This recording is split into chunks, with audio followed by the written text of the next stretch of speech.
Bonjour, pour cette vidéo, on va vous présenter comment configurer un outil.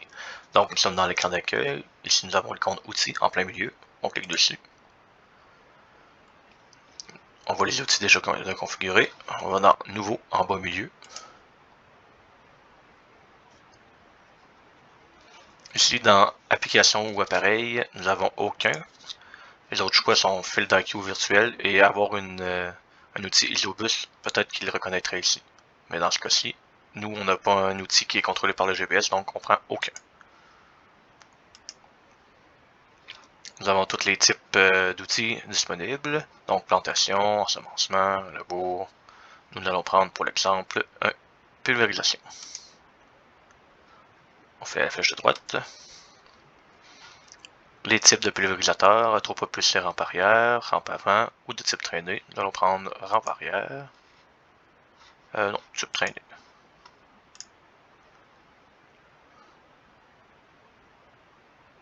Oui. On peut modifier son nom. Donc, je l'appelle type traîné. Traîné.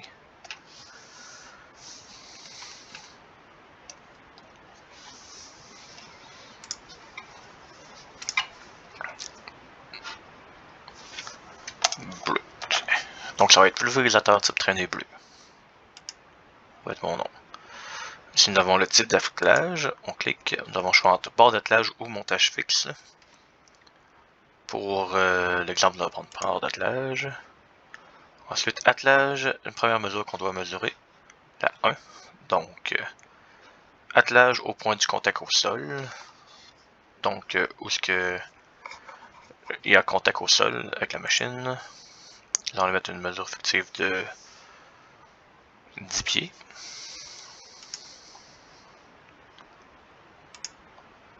La prochaine, largeur d'application. Donc, la largeur de l'application, on va mettre un arroseur de 60 pieds.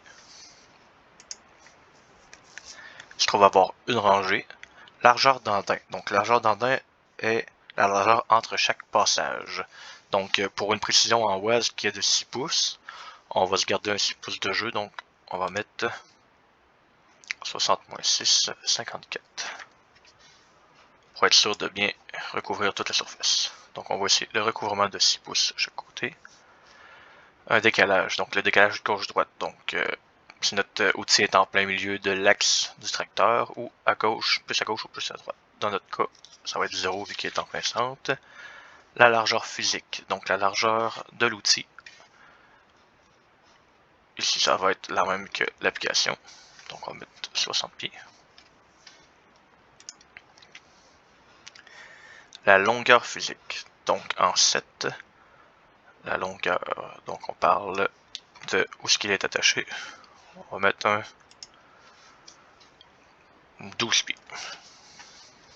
C'est une mesure fictive, mais en réalité, il suffirait de mesurer avec le ruban mesuré et on aurait notre mesure exacte.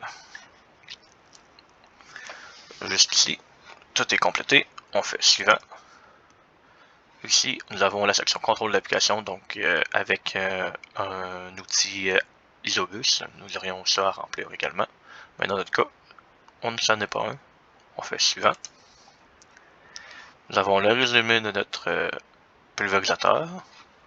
Tout semble en ordre. On fait crochet vert.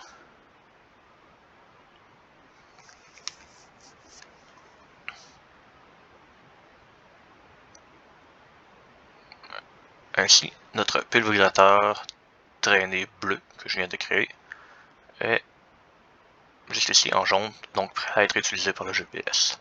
Si par malheur on s'est trompé, il suffit d'aller s'en tromper dans les mesures ou quelques données que ce soit, on fait éditer, on sélectionne notre pulvérisateur, on fait éditer.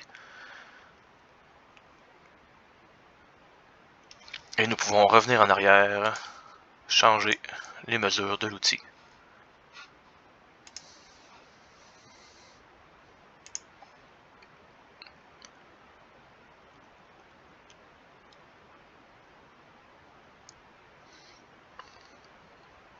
Dans l'éventualité où on voudrait supprimer un outil, donc ici nous en avons plusieurs, mettons qu'il y en a une d'entre elles qui a été vendue ou quoi que ce soit, on préfère arrière.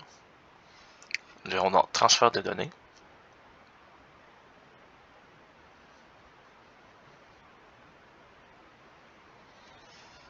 Dans outils. Donc on va dire pulvérisateur de titre traîné, vu qu'on vient d'en acheter un autre qui est le traîné bleu. On clique dessus. On fait supprimer. Supprimer. Et voilà. C'est ici que nous pouvons supprimer nos outils.